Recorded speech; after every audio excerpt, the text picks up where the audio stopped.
একবার এক যুবক মরুভূমি দিয়ে যাচ্ছিল।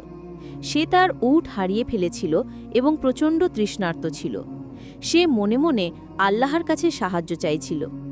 হঠাৎ সে দূরে একটি কুঁড়ে ঘর দেখতে পেল। সে দ্রুত সেদিকে এগিয়ে গেল। কুঁড়ে ঘরের কাছে গিয়ে সে একজন বৃদ্ধ লোককে দেখতে পেল, যে শান্তভাবে বসে আছে।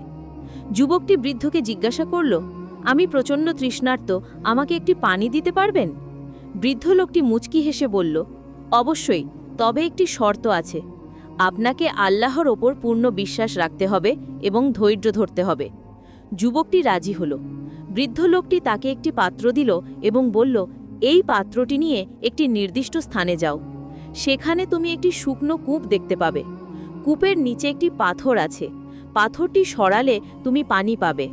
যুবকটি নির্দেশ মতো শুকনো কূপের কাছে গেল। সে পাথরটি সরালো এবং বিস্ময়ের সাথে দেখল যে কূপটি পানিতে পূর্ণ।